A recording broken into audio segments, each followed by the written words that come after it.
ही ही जी घटना घडली आहे ती मुंब्रा स्थानकाजवळ घडलेली आहे. हं. परंतु हे प्रवासी कुठल्या गाडीत होते, कुठल्या मेल एक्सप्रेसमध्ये किंवा कुठल्या लोकलमध्ये होते, याची अद्यापपर्यंत खात्री कुठली झालेली नाहीये.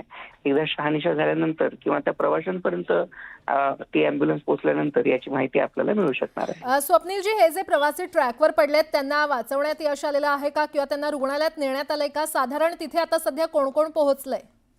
मी आपल्याला सांगितल्यानुसार या प्रवाशांसाठी आपण अँब्युलन्स तिथं मागवलेली आहे. साधारण एक 5 मिनिटांमध्ये तिथे अँब्युलन्स पोहोचेल अशी माहिती आतापर्यंत आपल्याकडे मिळालेली आहे. स्वप्नीलजी, शेवटचा प्रश्न. खरं तर आठवड्याचा आजचा पहिला दिवस आहे आणि सकाळची वेळ आहे, नागरिकांची कामाला जाण्याची गर्दी असते, त्यामुळे लोकल सेवा आता सुरळीत तिथे सुरू आहे की नाही? लोकल सेवा अद्यापपर्यंत लोकल सेवा किंवा दुसऱ्या कुठल्याही सेवेवरती त्याच्यामुळे कुठला परिणाम झालेला नाही. हं. हे जे प्रवासी आहेत ते 2 ट्रॅकच्या बाजूला आहेत अशी आपल्यापर्यंत आतापर्यंत माहिती मिळालेली आहे.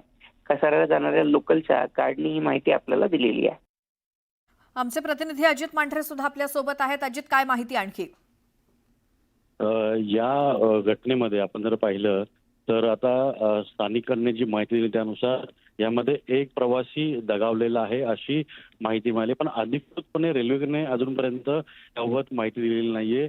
जे चाकरमानी आहेत ज्यांनी या पॅक करून लोकांना बाहेर काढलं त्या लोकांचं असं म्हणणं आहे की एक जण तिथं घटनास्थळी त्याचा मृत्यू झालेला आहे, कारण का फास्ट लोकल होती आणि एकदम जोरात तो व्यक्ती पडलेला आहे. आपल्याला माहिती आहे की रेल्वेचा वेग फास्ट लोकलचा किती असतो आणि त्या लोकलमधून पडल्यानंतर अर्थात कुणाचं नशीब बलवत्तर असेल तरच तो बचावला जाऊ शकतो. पण अधिकृतपणे 5 लोक पडल्याची माहिती आहे. तर चाकरमानी किंवा स्थानिक लोक जे आहेत त्यांचं म्हणणं आहे कमीत कमी कळवा ते मुंब्रा दरम्यान 10 ते 12 जण पडलेली आहेत. बरं, मात्र त्यातले किती जखमी आहेत, काय परिस्थिती सध्याची? तो मुंब्रा या संदर्भात